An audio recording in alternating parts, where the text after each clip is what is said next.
Marriage is not a trophy. Marriage is a lifestyle, a vocation that two people get into, committed to each other to do everything humanly possible to make the marriage work. If you choose to get married, under ordinance, you get issued a marriage certificate, which is a legally binding document that proves that two consenting adults have made that decision that they're going to live together as husband and wife. Now, in that union, their rights and their responsibilities that are binding on both parties in the marriage, both man and woman in the marriage.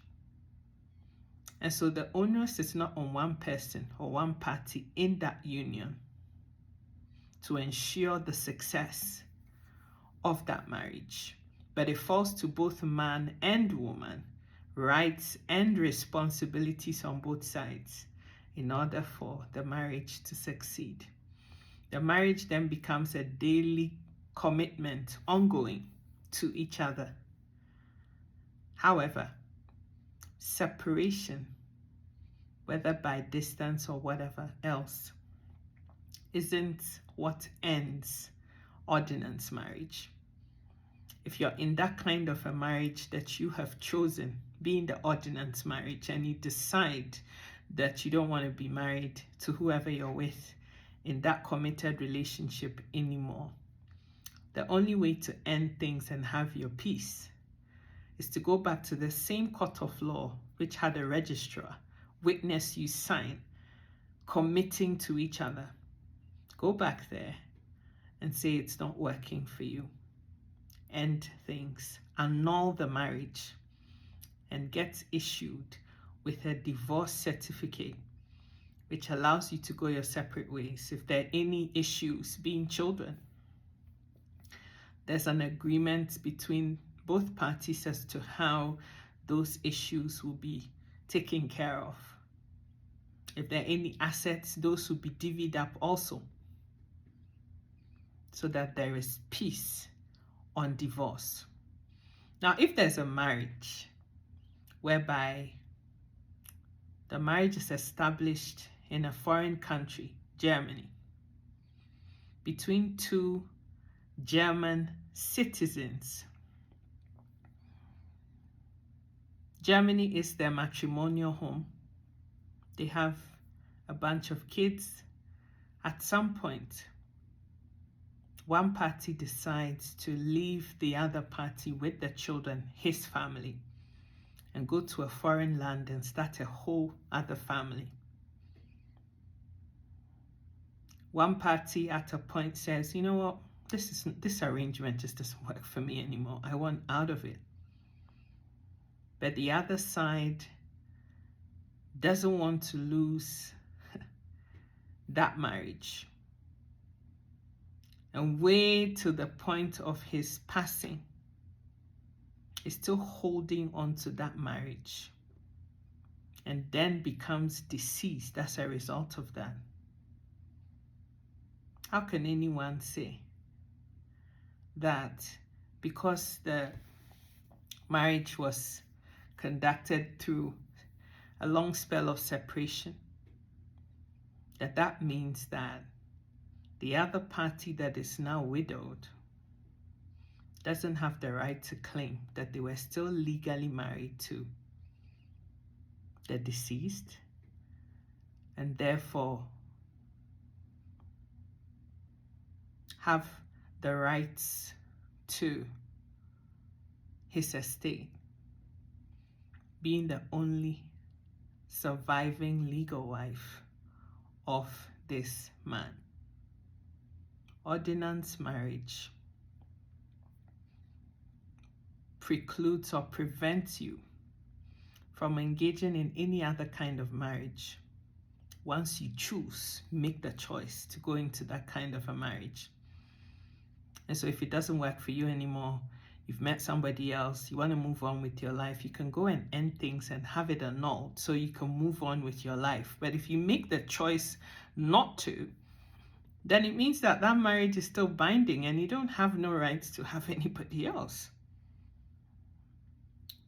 But it just comes across as if there is truth. In a court of law, it's all about the facts on the ground, but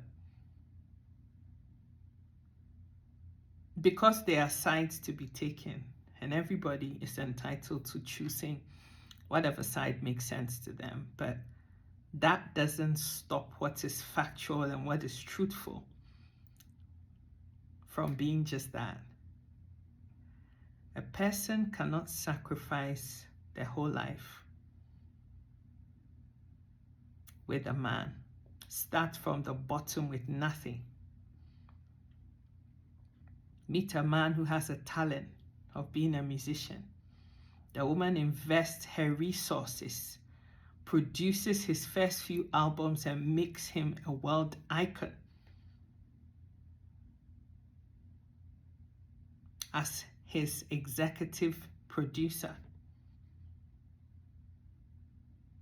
marries him, has children by him, raises those children single-handedly, and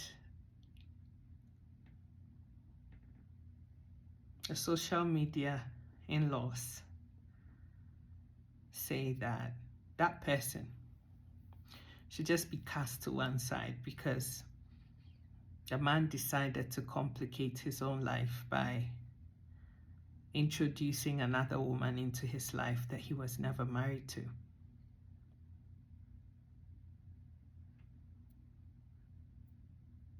And because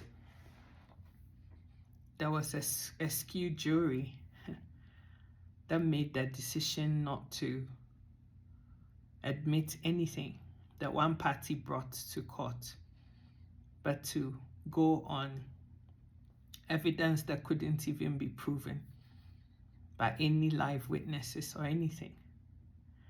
To say, okay, you know what, you're both wives. Because the judge doesn't think that it's okay to judge the issue that has been put before her, but wants to somehow cause equity. And so, yeah, they're both wives. But there was ordinance marriage. Then it's almost as if the odds have all been rigged against one person and in favor of the other. This is the clarity and the justice that we're all seeking, because there's so many people who are married under ordinance, have toiled for years with their spouses, both men and women.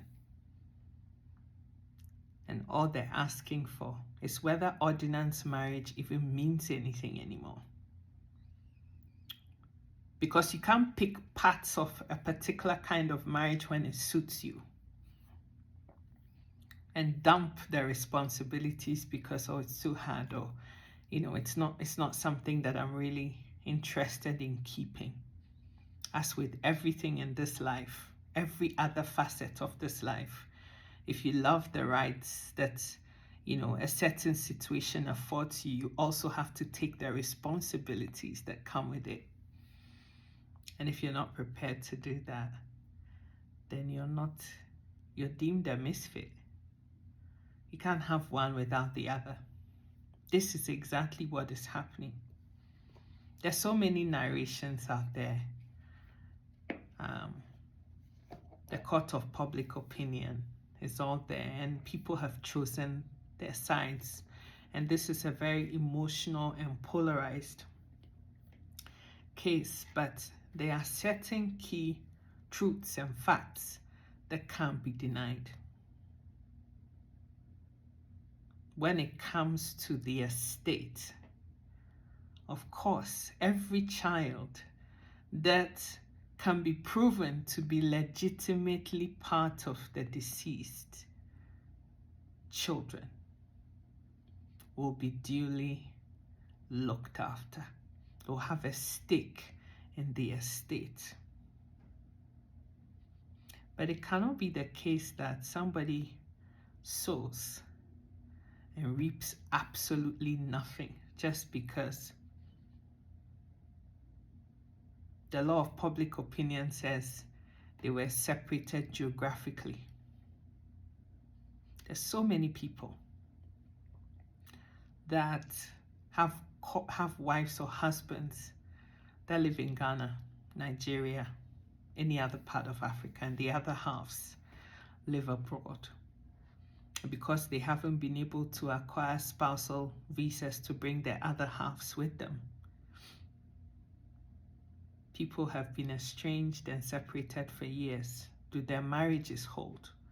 Or do those marriages only hold for as long as it suits one party, that the other party is able to bring them along to the foreign country, as long as they keep together as a couple? Some of these arguments almost seem laughable and hypocritical, because we always want to pick things out of the whole package when it suits us, but we never want to be committed to the responsibilities, the hard work, the hard grind on a daily basis, which is what will sustain whatever system we have. Again, if a man is married and for whatever reason gets incarcerated for many years, whilst he's incarcerated, is his wife still his wife, or did the wife stop being the wife because he got incarcerated and she's out there, so they're not married anymore? Or is there actually something that's an action that has to be taken in order for marriages to be dissolved, especially ordinance marriages? And even in our customs, customary marriages are not just made and broken willy-nilly. Just as you would go forward to the bride's family as a groom and ask for their child's hand in marriage with all the rights and the bride price and all the things that you have to do, similarly, when the marriage has to be dissolved because one party or both parties don't want it anymore, they also don't sit around and scream and talk about how the marriage is over and then all of a sudden it's over. No. They also have to go through a process to ensure that the marriage ends by taking action and going through that process. And so it's all well and good if Daddy Lumba in this case felt that Akosua Sewa, his legally married wife, wasn't cutting it for him anymore. Nothing stopped him from ending things correctly and doing what was expected of him, making a decision about how the issues his children would be taken care of, and also how any assets that his wife had a part to would also be able to get what is duly hers for all that time and investment financially that was put into the marriage. But if that isn't done, that shouldn't then say that because the marriage was never annulled and he passed away whilst making a whole new other family somewhere else, that suddenly makes what happened prior to that rubbish or nonsensical. Because he had a choice and he chose what he chose. Choices come with consequences. And so to our brothers in the house, if you choose to be married under the ordinance, know the rights and responsibilities that come with that. The same to the sisters as well. And if at any point the marriage has to end, make sure that you go through due process. Go through due process and make sure that that marriage is annulled and you have a divorce certificate, which is what would end things by virtue of ordinance completely, so that you can have your peace and live your life. If you fail to do these, unfortunately, a marriage still is binding until one or both parties approach the court to say, I don't want this anymore. This is what the law says. That's how it works, and it's very simple as that. You have a choice. Choose wisely and know peace.